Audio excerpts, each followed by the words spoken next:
Genesis 30, verses 1 to 43.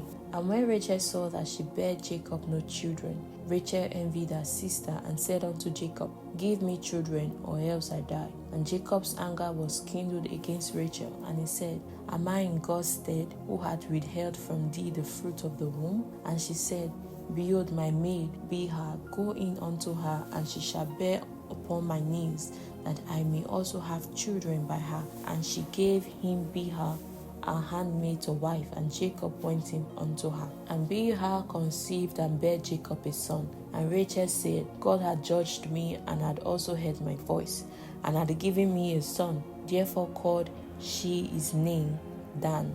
And Bilhah, Rachel's maid, conceived again, and bare Jacob a second son. And Rachel said, With great wrestling have I wrestled with my sister, and I have prevailed.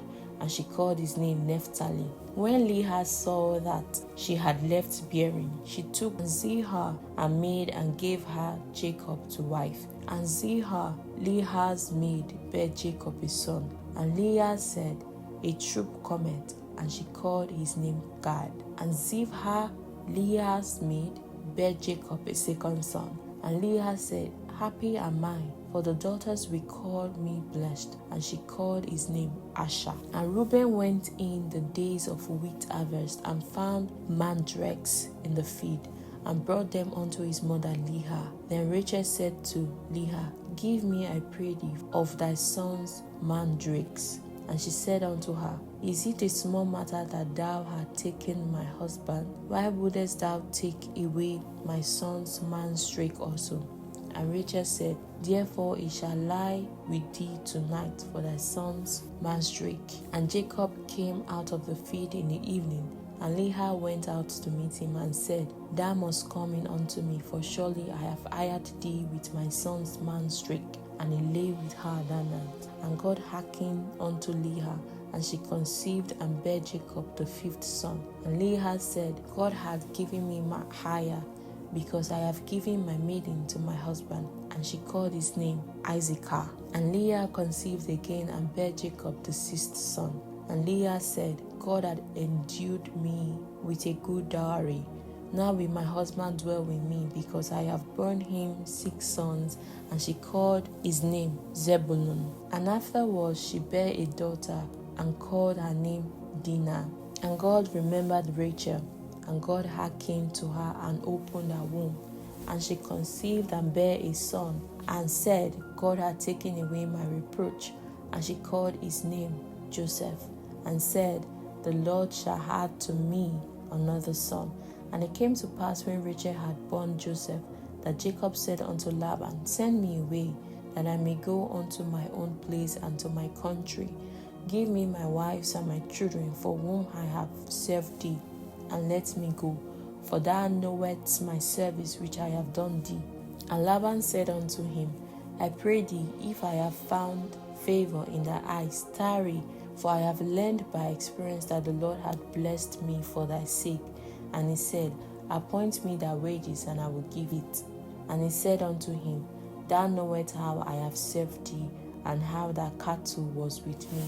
For it was little which thou had before I came, and it is now increased unto a multitude. And the Lord hath blessed thee since my coming. And now when shall I provide for my own house also? And he said, What shall I give thee? And Jacob said, Thou shalt not give me anything. If thou wilt do this thing for me, I will again feed and keep thy flock. I will pass through all thy flock today, removing from hence all the speckled and spotted cattle, and all the brown cattle among the sheep, and the spotted and speckled among the goats, and of such shall be my hire. So shall my righteousness answer for me in time to come, when it shall come for my hire before thy face. Every one that is not speckled and spotted among the goats, and brown among the sheep, that shall be counted stolen with me.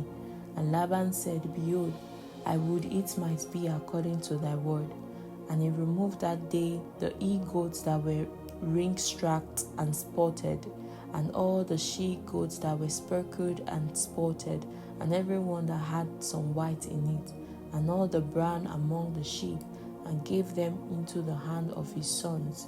And he set 3 days' journey between himself and Jacob fed the rest of Laban's flocks. And Jacob took cane rods of green pollen and of the hazel of chestnut tree, and piled white stripes in them, and made the white appear which was in the rods. And he set the rods which he had piled before the flocks in the quarter, in the watering trough when the flocks came to drink, that they should conceive when they came to drink. And the flocks conceived before the rods, and brought forth cattle, ring-strapped, speckled, and spotted. And Jacob did separate the lambs, and set the faces of the flocks towards the ring-strapped, and all the brown in the flock of Laban. And he put his own flocks by themselves, and put them not unto Laban's cattle. And it came to pass, whensoever the stronger cattle did conceive, that Jacob laid the rod before the eyes of the cattle in the gutter, that they might conceive among the rods. But when the cattle were feeble, he put them not in. So the feebler were Laban's, and the stronger Jacob's. And the man increased exceedingly, and had much cattle, and maid servants, and men servants, and camels, and asses. May the Lord give us an understanding to his word in Jesus' name. Amen.